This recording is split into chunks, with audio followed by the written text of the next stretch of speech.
ಇವತ್ತ ನನ್ನ ಜೊತೆಗೆ ವಿದ್ಯಾನಾಯಕ್ ಮೇಡಮ್ ಇದ್ದಾರ.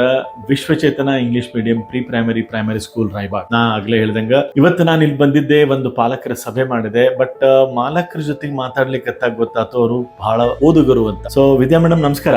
ನಮಸ್ಕಾರ ಸರ್. ನೀವು ನನ್ನ ಪಾಲಕತ್ವದ ತತ್ವ ಪುಸ್ತಕ ಓದಿನಿ ಅಂತ ಹೇಳಿದ್ರಿ. ನಿಮ್ಮ ಅನಿಸಿಕೆ ಏನು ಆ ಪುಸ್ತಕದ ಬಗ್ಗೆ? ಹೆಂಗ ಅನಿಸ್ತು ನಿಮ್ಗೆ ಆ ಪುಸ್ತಕ?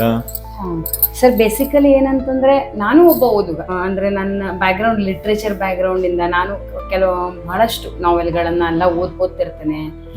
ಅವಾಗ ನಮ್ಮ ಮನೆಯವರು ಯಾವಾಗಾದ್ರೂ ಯಾವ ಕಡೆ ಟ್ರಾವೆಲ್ ಮಾಡಿದ್ರು ಒಂದ್ ಬುಕ್ ಜೊತೆಗೆ ಬರ್ತಾರೆ. ಆವಾಗ ಒಮ್ಮೆ ನಿಮ್ ಬುಕ್ ಜೊತೆಗೆ ಬಂದ್ರು, ಇದನ್ನ ಓದು, ನಿಂಗೆ ಹೆಲ್ಪ್ ಆಗ್ಬೋದೇನೋ, ಅಂದ್ರೆ ಶಾಲೆ ನಡೆಸುವಲ್ಲಿ, ಮಕ್ಕಳನ್ನ ಮೇಂಟೈನ್ ಮಾಡುವಲ್ಲಿ. ನಾ ಒಂದೆರಡು ದಿನ ನಾನು ಅದ್ರ ಕಡೆಗೆ ಲಕ್ಷ್ಯ ಹಾಕ್ಲಿಲ್ಲ. ಆಮೇಲೆ ಮೂರನೇ ದಿನ ಯಾಕೋ ಬುಕ್ ಟೇಬಲ್ ಮೇಲೆ ಕಾಣಿಸ್ತಿತ್ತು ಓದೋಣ ಅಂತ ತೆಗೆದು ನೋಡಿದ್ರೆ ನಂಗೆ ನಿಲ್ಲಿಸ್ಲಿಕ್ಕೆ ಆಗ್ಲಿಲ್ಲ. ಅಂದ್ರೆ ಏನು ಶುರು ಮಾಡಿದೆ ನಾನು ಅದನ್ನ ಬುಕ್ ಮುಗಿಸೇನೆ ನಂದು ಓದುದು ಮುಗೀತು. ಅಂದ್ರೆ ಬುಕ್ ಮುಗಿಸೇನೆ ನಾನು ಎದ್ದೆ. ನಂಗೆ ಬಹಳ ಖುಷಿ ಅನಿಸ್ತು ಬುಕ್ಸ್ ನೋಡಿದಾಗ. ಯಾಕಂದ್ರೆ ಸಾಮಾನ್ಯ ನಾನು ಒಬ್ಬ ಶಿಕ್ಷಕ ಆಗಿ, ತಾಯಿಯಾಗಿ ಯಾವಾಗ ಏನ್ ಅನ್ಕೊಳ್ತೇವೆ ಅಂತಂದ್ರೆ ಮಕ್ಕಳೇ ತಪ್ಪು ಮಾಡ್ತಾರೆ, ನಮ್ ಕಡೆ ತಪ್ಪಾಗುದಿಲ್ಲ.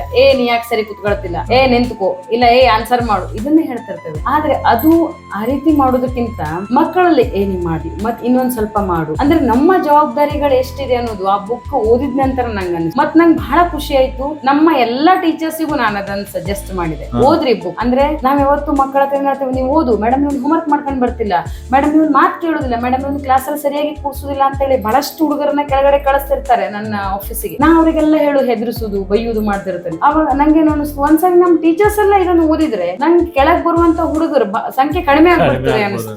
ಆಮೇಲೆ ಟೀಚರ್ಸಿಗೆಲ್ಲ ಹೇಳಿದೆ ನಾನು, ನಮ್ ಟೀಚರ್ಸ್ ಎಲ್ಲ ಸಹ ಓದಿದ್ರು, ಮತ್ ಬಹಳ ಖುಷಿ ಪಟ್ರು. ಮೇಡಮ್ ನಮಗ್ ಬಹಳ ಚಲೋ ಅನಿಸ್ತು, ನಾವ್ ಇಂಪ್ಲಿಮೆಂಟ್ ಮಾಡ್ಕೊಳ್ತಿದ್ದೇವೆ ಅಂತ ಹೇಳಿ. ಮತ್ ಅದನ್ನ ಅವರು ಇಂಪ್ಲಿಮೆಂಟ್ ಮಾಡ್ಕೊಂಡ್ರು ಸಹ. ಮಾಡ್ಕೊಂಡ ನಂತರ ನಮ್ಗೊಂದ್ ಸಣ್ಣ ರಿಸಲ್ಟ್ ಬಂತು. ಅಂದ್ರೆ ಓದ್ಲಿಕ್ಕೆ ಇಂಟ್ರೆಸ್ಟ್ ಇಲ್ಲದಂತ ಹುಡುಗನು ಒಂದ್ ಆ ಪ್ರೇರೇಪಿಸುವಂತಹ ವರ್ಡ್ಸ್ ಏನಿದಾವಲ್ಲ, ಆ ಮೋಟಿವೇಟೆಡ್ ವರ್ಡ್ಸ್, ವೆರಿ ಗುಡ್, ನೀವ್ ಮಾಡ್ತಿದ್ಯಲ್ಲ, ಇಷ್ಟು ಮಾಡಿದಿ, ಇಷ್ಟು ಬೇಗ ಮಾಡಿದಿ ಅನ್ನೋದು ಮಕ್ಕಳಿಗೆ ಒಂದ್ ಸಣ್ಣ ಹುಮ್ಮಸ್ಸು ಬಂತು ಓದುವಲ್ಲಿ ಅಂತ ಹೇಳಿ ನಮ್ಮ ಟೀಚರ್ಸ್ ನಂಗೆ ರಿವ್ಯೂ ಕೊಟ್ರು. ಸರ್ ಧನ್ಯವಾದಗಳು, ಒಂದು ಒಳ್ಳೆ ಬುಕ್ ಅನ್ನ ನಮ್ಗೆ ಇಂಟ್ರೊಡ್ಯೂಸ್ ಮಾಡಿಸಿದ್ರಿ. Thank you. ಅಂದ್ರೆ ಇದು ಪಾಲಕರಿಗೆ ಅಷ್ಟೇ ಅಲ್ಲದೆ ನೀವು ಅದನ್ನ ಶಿಕ್ಷಕರ ಮೇಲೆ ಪ್ರಯೋಗ ಮಾಡಿ ಶಿಕ್ಷಕರು ಅದನ್ನ ಓದಿ ಒಂದು ರಿಸಲ್ಟ್ ಅನ್ನ ಕೊಟ್ಟಾರ.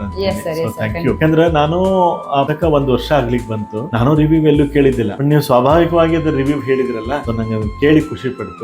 ಅಂದ್ರೆ ಸರ್ ನಿಮ್ಮನ್ನ ಗೆಸ್ಟ್ ಆಗಿ ಕರೆಸುವಲ್ಲೂ ನಮಗೆ ಆ ಬುಕ್ಕೇನೆ ನಮಗೆ ಪ್ರೇರೇಪಿಸಿದ್ದು. ಅಂದ್ರೆ ನಾನು ಮತ್ತೆ ನಮ್ಮ ಮನೆಯವರು ಮಾತಾಡಿದ್ವಿ, ಸರ್ ಇಲ್ಲ ಅಂದ್ರೆ ನಮ್ಮ ಶಾಲೆಗೆ ಅಥವಾ ನಮ್ಮ ಪಾಲಕರಿಗೆ ಯಾರಾದ್ರೂ ಒಬ್ಬ ಕಿವಿ ಮಾತು ಹೇಳುವಂತ ಪರ್ಸನ್ ಇದಾರಂದ್ರೆ ಅದು ಸರೇನೆ. ಹಂಗಾಗಿ ನಾವು ಒಮ್ಮೆ ಹೋಗಿ ಬರ್ತಾರ್ದ, ಅಂದ್ರೆ ಅವೈಲೇಬಲ್ ಇದಾರೋ ಸರ್, ಬರ್ತಾರೋ ಅಂತ ಒಮ್ಮೆ ಕೇಳಿ ಬರ್ತೇನೆ ಅಂತ ಹೇಳಿ ಸರ್ ಹೇಳಿದ್ರು. ಅಂದ್ರೆ ನಮ್ಮ ಮನೆಯವರು ಹೇಳಿದ್ರು, ಹೋಗಿ ಬಂದ್ರು. ಸರ್ ನೀವು ಬಂದ್ವಿ, ಬಹಳ ಖುಷಿ ಅಂತ. ಸರ್ ಇವತ್ತು ಬಂದ ದಿನಾನು ಅಂದ್ರೆ ಬಹಳಷ್ಟು ಜನ ಪೇರೆಂಟ್ಸ್ ನನ್ನ ಜೊತೆ ಕನೆಕ್ಟ್ ಇದಾರೆ.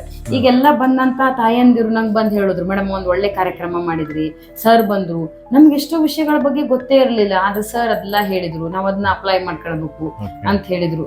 ತುಂಬಾ ಖುಷಿ ಪಟ್ಟು. ಸೊ ನಿಮ್ಮಲ್ಲಿ ಇರುವಂತ ಉತ್ಸಾಹ, ನಾ ಬಂದಾಗ ನನ್ನ ಕಲ್ಪನೆ ಬೇರೆ ಇತ್ತು. ಚೇತನ್ ಅವ್ರು ನಾನು ನೋಡಿದ್ದೆ, ಯುವ ಶಕ್ತಿ, ಆಮೇಲೆ ಅವ್ರ ಆಸಕ್ತಿಗಳನ್ನ ನಾನು ಸ್ವಲ್ಪ ತಿಳ್ಕೊಂಡಿದ್ದೆ. ಆಮೇಲೆ ಯಾವಾಗ ನಿಮ್ ಕ್ಯಾಂಪಸ್ಗೆ ಬಂದೆ ನೋಡಿದಾಗ ನಿಮ್ಮ ಸ್ವಾಗತ ಮಾಡುವಂತಹದ್ದು, ನಿಮ್ ಹಾಸ್ಪಿಟಾಲಿಟಿ, ನಿಮ್ಮಲ್ಲಿರುವಂತ ನಿಷ್ಕಲ್ಮಶವಾದಂತ ಸ್ವಾಗತ, ಪ್ರೀತಿ ನಂಗೆ ಬಹಳ ಉತ್ಸಾಹ ಕೊಡ್ತು. ನಿಮಗೆ ಈ ಸಂಸ್ಥೆ ಬೆಳೆಸ್ಲಿಕ್ಕೆ ದೇವರ ಶಕ್ತಿ ಕೊಡ್ಲಿ, ಬಹಳ ಎತ್ತರಕ್ಕೆ ಬೆಳಲಿ. ಒಂದ್ ದಿವಸ ನೀವು ಬಹಳ ಎತ್ತರಕ್ಕೆ ಬೆಳೆದಾಗ ನನಗೆ ಕೆಳಗೆ ನಿಂತು ಚಪ್ಪಾಳೆ ತಟ್ಟುವಂತ ಅವಕಾಶ ಕೊಡ್ರಿ. ನೀವು ಅಷ್ಟೇ ಎತ್ತರಕ್ಕೆ ಬೆಳಿಬೇಕು. ನಿಮ್ಮ ಶಾಲೆಯೊಳಗೆ ಕಲ್ತಂತ ಮಕ್ಕಳು ಸಮಾಜಕ್ಕೆ ಒಂದು ಒಳ್ಳೆ ಕಾಣಿಕೆ ಆಗ. ಇಷ್ಟೊತ್ತು ನಾನು ಇವತ್ತಿನ ಕರೆಸಿದ್ದಕ್ಕೆ ಹಾಗೂ ನೀವು ಕೊಟ್ಟಿರುವಂತ ಪುಸ್ತಕದ ರಿವ್ಯೂಗೆ ಥ್ಯಾಂಕ್ ಯು, ಧನ್ಯವಾದ ಸರ್. ಧನ್ಯವಾದಗಳು. ಎಲ್ಲ ನಿಮ್ಮಂತ ದೊಡ್ಡವರ ಆಶೀರ್ವಾದ.